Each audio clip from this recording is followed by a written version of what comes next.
Josh Anderson now worth 2 first-round picks. I mean, this guy can't be serious, right? Mr. Anderson. Who even let this guy on YouTube anyways? Yes, I did pose the question. Is Josh Anderson at this point worth 2 first-round picks or more? Believe it or not, I'm not making this video to make it clickbait so that, I get the clicks and I get the attention. This is actually something that I thought about last night during the Habs Bruins game. The thought occurred to me, and after we heard Kent Hughes double down last week and say again how since Kent Hughes has arrived in Montreal as general manager of the Montreal Canadiens, he has not received more calls than on any other player than Josh Anderson. It's actually been astounding to Kent Hughes as to the amount of interest that has come in for this one player. Beyond the fact that he's invaluable at this point with all the injuries, he's been extremely valuable since he arrived here. What makes Josh Anderson so valuable at this stage and possibly worth 2 first-rounders? Well, it's a bit of a bold take, but at this point, what better offer has come Kent Hughes and Jeff Gorton's way? I would like to think that if the Canadiens were able to get 2 first-rounders out of a Josh Anderson trade, that would have to include a prospect going the other way. Maybe, maybe not, but the value just hasn't been there for Josh Anderson thus far.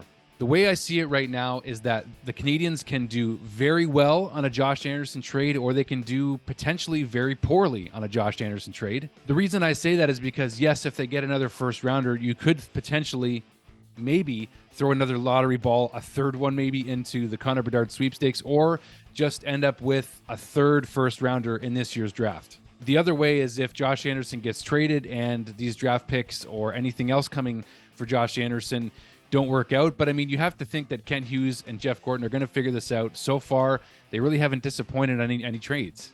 And that being said, they are certainly not going to disappoint on a Josh Anderson trade when they've been willing to hold on to him for so long. I mean, he's got what?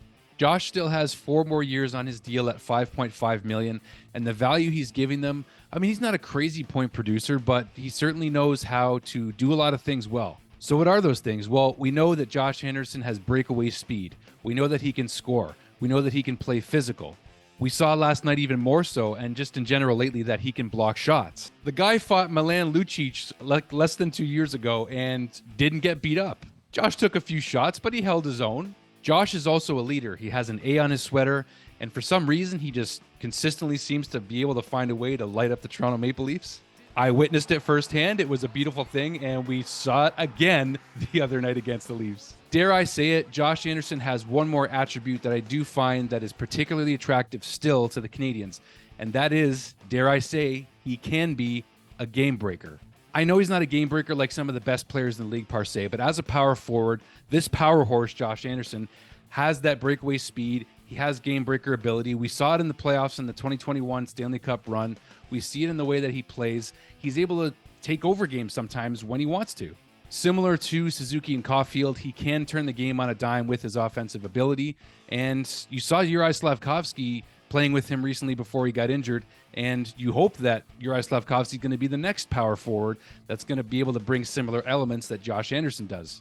If not better, obviously, being that Slav was first overall, but you get my point. And it's interesting that Slav was playing with Josh quite a bit before he was injured. In 167 games played so far with the Montreal Canadiens at the time of the recording of this video, Josh Anderson has 73 points, 50 goals, 23 assists. Not amazing numbers, but also not that bad. And I do think that you're getting pretty good value based on the contract that he's getting paid, $5.5 a year. Those points, those numbers, and all the intangibles, all the attributes I mentioned, to me, have this guy valued very, very high by the Montreal Canadiens. And I just don't think you can let him go at this point, maybe for better than 2 first-rounders.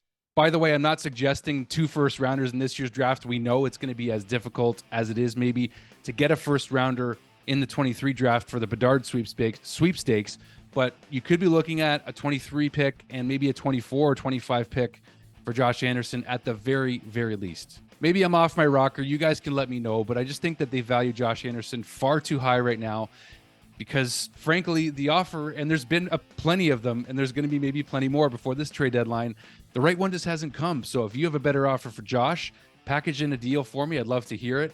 But 2 first-rounders is not a crazy, out-of-the-realm possibility for a guy who can really make a difference and help a team win a Stanley Cup, no questions asked. Thanks for watching as always, guys. Appreciate the support, and we'll see you on the next one.